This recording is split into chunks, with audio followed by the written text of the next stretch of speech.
ఇవాళ సాక్షాత్తు కడప ఎస్పీ గారు ఈనాడు ఆయనతో మాట్లాడారని చెప్పి వాళ్ళు రాశారు. ఈనాడు వార్త. ఈనాడు ఎస్పీ గారు చెప్పారని చెప్పని ఈనాడు వాళ్ళు రాశారు. ఏం రాస్తారు చూడండి.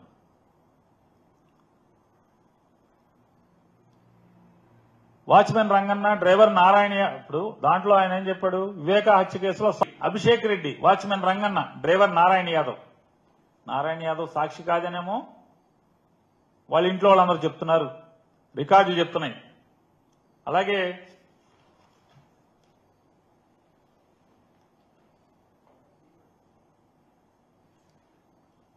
కటికల శ్రీనివాసరెడ్డి సాక్షి కాదు, కానీ దీంట్లోనేమో శ్రీనివాసరెడ్డి సాక్షి కింద మీరు రాస్తారు. ఎస్పీ గారు చెప్పాడని రాస్తారు.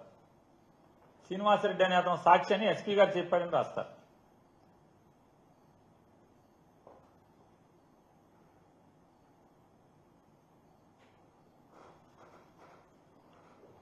అనుమానాస్పదలో చనిపోవడం వెనుక నిందితుల ప్రమేయంపై ఆరా తీస్తున్నామని వైఎస్ఆర్ జిల్లా ఎస్పీ అశోక్ కుమార్ తెలిపారు. వివేక కేసులో కీలక సాక్షి రంగన్న మృతిపై అనేక అనుమానాలు ఉన్నాయి, ఎస్పీ గారు చెప్పాడని. వాటిని నివృత్తి చేయడానికి దర్యాప్తు చేస్తున్నాం. అప్పటి వరకు చోటు చేసుకున్న సాక్షుల మృతిపై విచారణకు సిట్ ఏర్పాటు చేశాం. ఇంకే ఆన్లైన్లో 10 మంది సీఏల్ని, ఎస్ఐని, డీఎస్పీని ఆన్లైన్లో పెట్టామన్నారు. వైకాపా అధినేత జగన్ కారు డ్రైవర్ నారాయణ మృతిపైన దృష్టి సారించాం.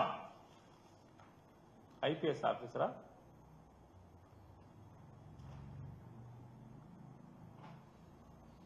నారాయణ గారు 2019లో చనిపోతే ఆయన మృతి మీద ఈయన వాళ్ళ దృష్టి సారించాడంట.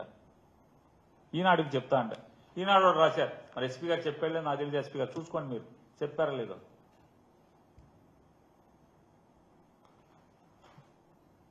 నారాయణ గారు రెండోది, నారాయణ గారు సాక్షి కాదు, ఈ కేసులో సాక్షి కాదు. ఆయన ఎలా చనిపోయాడో మొత్తం ప్రపంచానికి తెలుసు, కడప అందరికీ తెలుసు, వాళ్ళ కుటుంబం అంతా తెలుసు. ఆయన మరణం మీద కూడా దృష్టి సారించామని చెప్పి ఎస్పీ గారు చెప్తాడు. వ్యవస్థను ఎక్కడికి తీసుకెళ్తున్నారు, ఎంత లోతుకి తీసుకెళ్తున్నారు? లోతంటే ఈ లోతు కాదు, భూమి లోపలికి, పాతాళానికి తీసుకెళ్తున్నారు వ్యవస్థని. ఇవాళ నిరంతరం గన్మెన్ ఉన్నటువంటి రంగన్న గారు మృతి మీద కూడా మీకు అనుమానం, కేసు కడతారు, విచారణ చేస్తారు, పోస్ట్ మార్టం చేస్తారు, బాడీని అప్పచెప్తారు, పాతి పెట్టే ఊరుకుంటారు, మళ్ళీ శవాన్ని బయటికి తీస్తారు, మళ్ళీ విచారణ. ఎవరు నిరికిద్దాం అనుకుంటున్నారు దీంట్లో? లేకపోతే ఎందుకు ఇదంతా? ఎవరు నిరికిస్తారు? ఎవరొకరిని మీకు ఆదేశాలు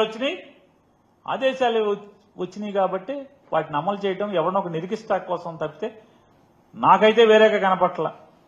ఇందులో మాకు ఎరుకున్నంత వరకు పోలీసు రికార్డు ప్రకారం 3 సాక్షులు.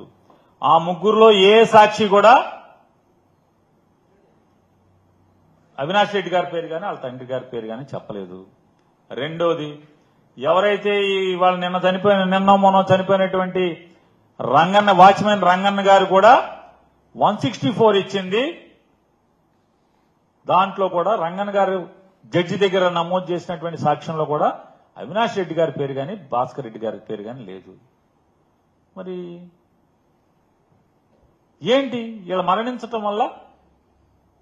ఒకవేళ మా పార్టీకి సంబంధించినటువంటి అవినాష్ రెడ్డి గారికి ఏ రకంగా లాభం అని నేను ప్రశ్నిస్తాను మిమ్మల్ని.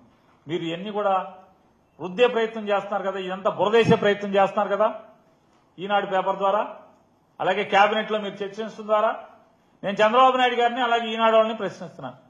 ఇందులో 164 స్టేట్మెంట్ లో, రంగన్ గారు ఇచ్చినటువంటి 164 స్టేట్మెంట్ లో అవినాష్ రెడ్డి గారి పేరు లేనప్పుడు ఏం, ఆయన ఉంటే ఏంటి, మరణిస్తే ఏంటి? అవినాష్ రెడ్డి గారికి వచ్చిన నష్టం ఏంటి?